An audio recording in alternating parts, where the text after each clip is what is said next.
Good morning, good afternoon, good evening. Saan mang dako ng mundo kayo naroon, naway pakisamahan ninyo ako na basahin ng Book of Acts chapter 24 verses 1 to 27. But before reading this, we'll just read the reminders of God written in Book of John chapter 7.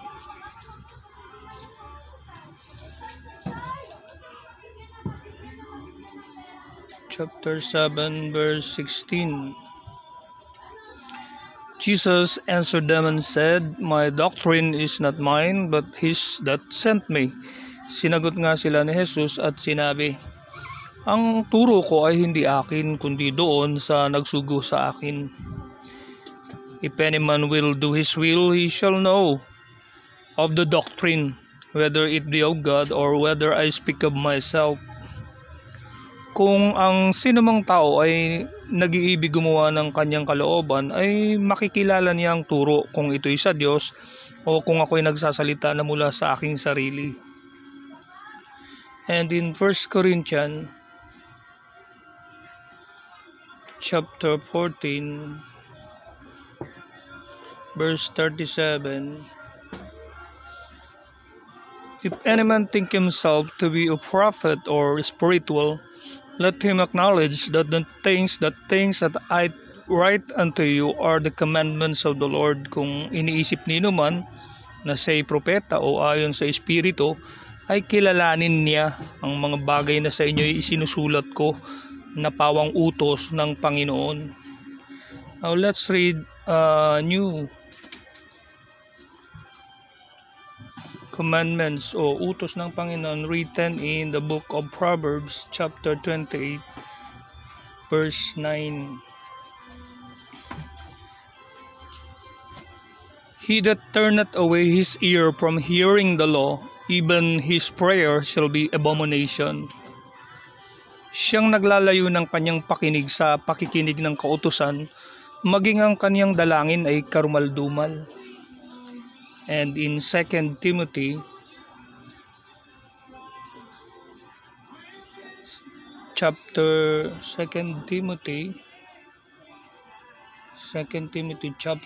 3 verse 1, This know also that in the last days perilous times shall come." Tatapat alamin mo ito, na sa mga huling araw ay darating ang mga panahong mapanganib.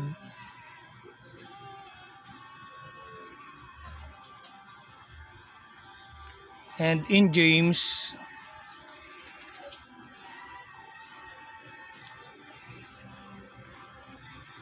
James 5:20,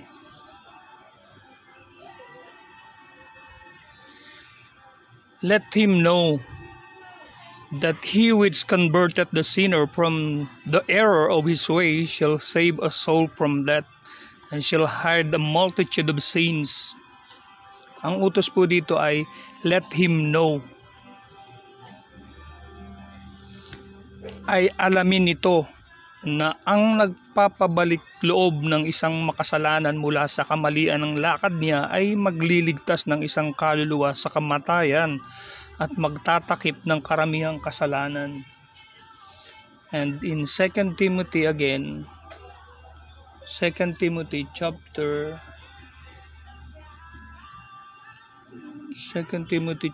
3 verse 15, "And that from a child thou hast known the holy scriptures, which are able to make thee wise unto salvation through faith which is in Christ Jesus." At mula sa pagkasanggol ay iyong nalalaman ang mga banal na kasulatan na makapagpapadunong sa iyo sa ikaliligtas sa pamamagitan ng pananampalataya kay Kristo Jesus. And in Psalms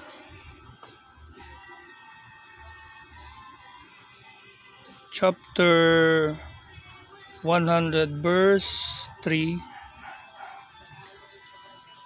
"Know ye that the Lord He is God, it is He that hath made us, and not we ourselves. We are His people, and the sheep of His pasture." Yung utos po dito, alamin ninyo. Alamin ninyo na ang Panginoon ay siyang Diyos. Siya ang lumalang sa atin at tayo'y Kanya. Tayo'y Kanyang bayan, mga tupa ng Kanyang pastulan. And in Acts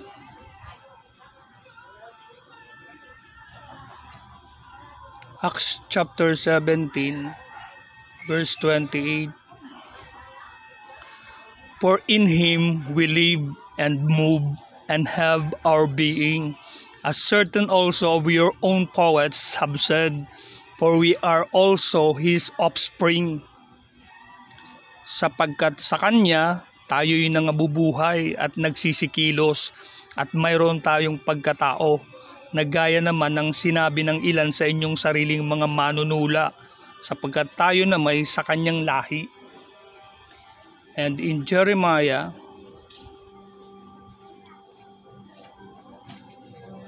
chapter 9, verse 23. Thus saith the Lord, let not the wise man glory in his wisdom. Ang utos po dito, let not the wise man glory in his wisdom. Utos po yun. Neither let the mighty man glory in his might. Let not the rich man glory in his riches. Ganito ang sabi ng Panginoon, huwag magmapuri ang panta sa kanyang karunungan o magmapuri man ang makapangyarihan sa kanyang kapangyarihan.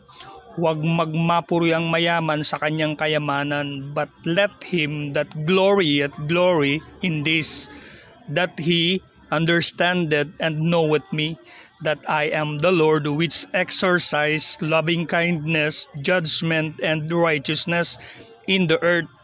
For in these things I delight, said the Lord.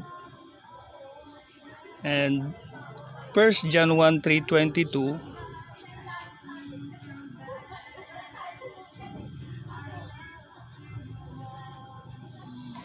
And whatsoever we ask, we receive of Him, because we keep His commandments and do those things that are pleasing in His sight. At anumang ating hingin ay tinatanggap natin sa Kanya, sapagkat tinutupad natin ang Kanyang mga utos at ginagawa natin ang mga bagay na kalugod-lugod sa Kanyang paningin. And in 1 Timothy again, 1 Timothy chapter 2, verse 1. I exhort therefore that, first of all, supplications, prayers, intercession, and giving of thanks be made for all men. Una-una nga sa lahat ng mga bagay ay iniaaral ko na manaing, manalangin, mamagitan at magpasalamat na patungkol sa lahat ng mga tao. For kings and or for presidents in all the world, and for all that are in authority, that we may lead a quiet and peaceable life in all godliness and honesty. Ang mga hari o ang mga presidente at ang lahat ng nangasa mataas na kalagayan, upang tayo'y mga buhay na tahimik at payapa sa buong kabanalan at kahusayan. For this is good and acceptable in the sight of God our Savior. Ito'y mabuti at nakalulugod sa paningin ng Diyos na ating tagapagligtas, who will have all men to be saved and to come unto the knowledge of the truth. Na siyang may ibig na ang lahat ng mga tao'y mga ligtas at mga kaalam ng katotohanan. And last but not the least, in 1 John chapter 3, verse 17. But whoso hath this world's good, and seeth his brother have need, and shutteth up his bowels of compassion from him, how dwelleth the love of God in him? Tatapwat ang sinumang mayroong mga pag-aari sa sanglibutang ito, at nakikita ang kanyang kapatid na nangangailangan at do'y ipagkait ang kanyang awa, paanong mananahan ang pag-ibig ng Diyos sa Kanya? Now let's proceed to the book of Acts. Chapter 24, verses 1-27. Thanks be to God be all the glory and praise. Thank you also for reading the Bible with me. May God bless you more, and please subscribe, like, share, and comment po. And after 5 days, Ananias the high priest descended with the elders and with a certain orator named Tertullus, who informed the governor against Paul. At pagkaraan ng 5 araw ay lumusong ang pangulong saserdoteng si Ananias na kasama ang ilang matatanda at ang isang Tertulo na mananalumpati, at sila ay nangagbigay alam sa gobernador labang kay Pablo. And when he was called forth, Tertullus began to accuse him, saying that by thee we enjoy great quietness, and that very worthy deeds are done unto this nation by thy providence. At nang siya'y tawagin si Tertulo ay nagpasimulang isakdal siya na sinasabi, yamang dahil sa iyo'y nangagtatamo kami ng malaking kapayapaan at sa iyong kalinga ay napawi sa bansang ito ang mga kasamaan. We accept it always, and in all places, most noble Felix, with all thankfulness, ay tinatanggap namin ito sa lahat ng mga paraan at sa lahat ng mga dako, kagalang-galang na Felix, ng buong pagpapasalamat. Notwithstanding that I be not further tedious unto thee, I pray thee that thou wouldest hear us of thy clemency a few words. Datapwat, nang huwag akong makabagabag pa sa iyo, ay ipinamamanig ko sa iyo na pakinggan mo kami sa iyong kagandahang loob sa ilang mga salita. For we have found this man a pestilent fellow, and a mover of sedition among all the Jews throughout the world, and a ringleader of the sect of the Nazarenes. Sapagkat nangasumpungan namin ang taong ito, isang taong mapangulo at mapagbangon ng mga paghihimagsik sa gitna ng lahat ng mga Hudyo sa buong sanglibutan at namiminuno sa sekta ng mga Nazareno, who also hath gone out to profane the temple, whom we took and would have judged according to our law. Na kanya rin namang pinagsisikapang lapastanganin ang templo na siya ring dahil ng aming inihuli. But the chief captain Lysias came upon us, and with great violence took him away out of our hands. Tatapat dumating ang pangulong pinunong si Lysias at sapilitang inagaw siya sa aming mga kamay, commanding his accusers to come unto thee, by examining of whom thyself mayest take knowledge of all these things, whereof we accuse him, na mapagtatalastas mo sa iyong pagsisiyasat sa kanya ang lahat ng mga bagay na ito na laban sa kanya isinasakdal namin. And the Jews also assented, saying that these things were so. At nakianib naman ang mga Hudyo sa pagsasakdal na pinatutunayan ang mga bagay na ito'y gayon nga. Then Paul, after that the governor had declared unto him to speak, answered, Forasmuch as I know that thou hast been of many years a judge unto this nation, I do the more cheerfully answer for myself. At nang siya'y mahudyatan ng gobernador upang magsalita, si Pablo ay sumagot, yamang nalalaman ko na ikaw ay hukom sa loob ng maraming mga taon sa bansang ito, ay masiglang gagawin ko ang aking pagsasanggalang. Because that thou mayest understand that there are yet but 12 days since I went up to Jerusalem for to worship. Sapagkat napagtatalastas mo na wala pang 12 araw buhat nang ako'y umahon sa Jerusalem upang sumamba. And they neither found me in the temple disputing with any man, neither raising up the people, neither in the synagogues, nor in the city. At hindi nila ako nasumpungan sa templo na nakikipagtalo sa kanino man o kaya nanggugulo sa karamihan ni sa mga sinagoga ni sa bayan.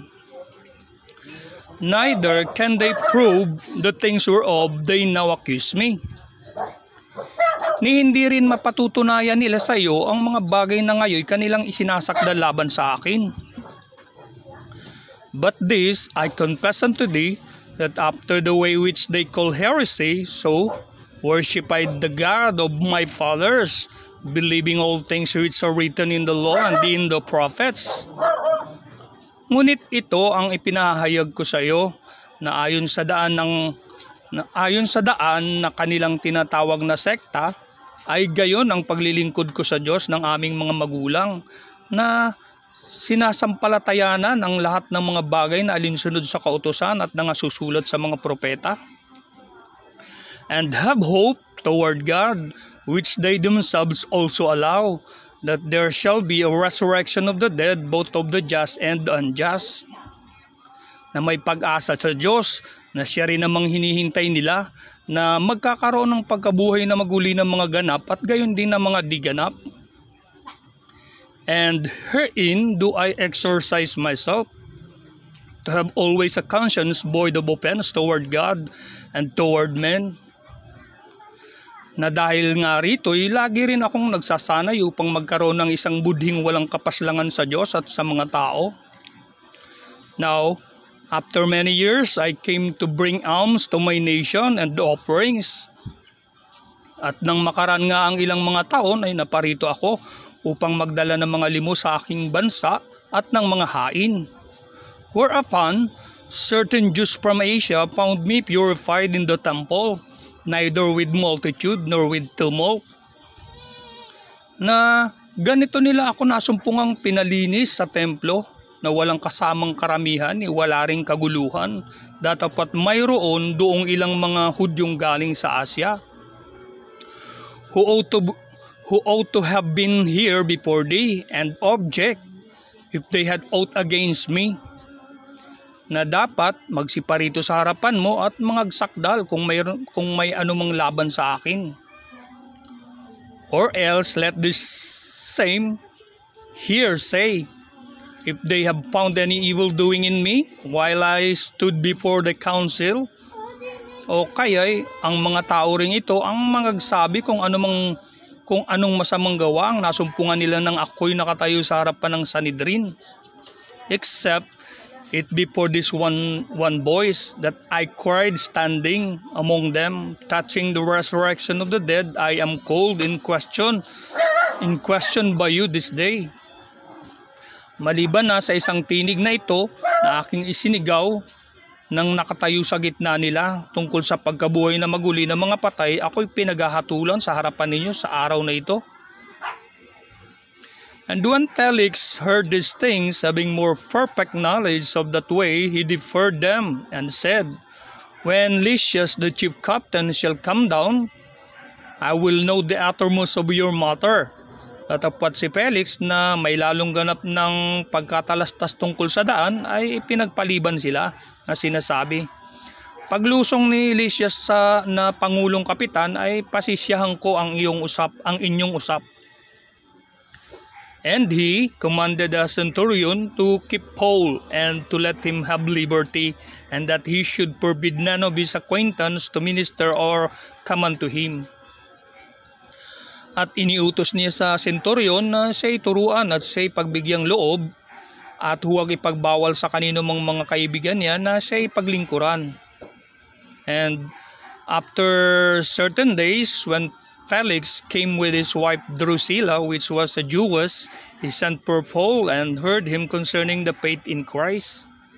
Datapwat ng makaraan ng ilang mga araw, si Felix ay dumating na kasama si Drusilla na kanyang asawa na isang Hudya, at ipinatawag si Pablo at siya'y pinakinggan tungkol sa pananampalataya kay Kristo Jesus. And as he reasoned of righteousness, temperance, and judgment to come, Felix trembled and answered, go thy way for this time. When I have a convenient season, I will call for thee. At samantalang siya'y nagsasalaysay tungkol sa katwiran at sa sariling pagpipigil at sa paghuhukom na darating, ay nangilabot si Felix at sumagot, ngayon humayo ka at pagkakaroon ko ng kaukulang panahon ay ipatatawag kita. He hoped also that money should have been given him of Paul, that he might lose him. Wherefore he sent for him the oftener and communed with him. Kanyang inaasahan din naman na siya ibibigyan ni Pablo ng salapi, kaya naman lalong madalas na ipinatatawag siya at sa kanya'y nakikipag-usap. But after 2 years Porcius Festus came into Felix. But after 2 years, Porcius Festus came into Felix's room, and Felix, willing to shew the Jews a pleasure, left Paul bound. Datapat ng maganap ang 2 taon, si Felix ay hinalinhan ni Porcio Festo, at sa pagkaibig ni Felix na siya'y kalugdan ng mga Hudyo, ay pinabayaan sa mga tanikala si Pablo. Thanks be to God be all the glory and praise. May God bless you more, and thank you also for reading the Bible with me. And sa magitan ng Galatians 6:10, thank you for subscribing. Thank you for liking and sharing my YouTube channel. May God bless you more, and thanks be to God be all the glory and praise. Good day.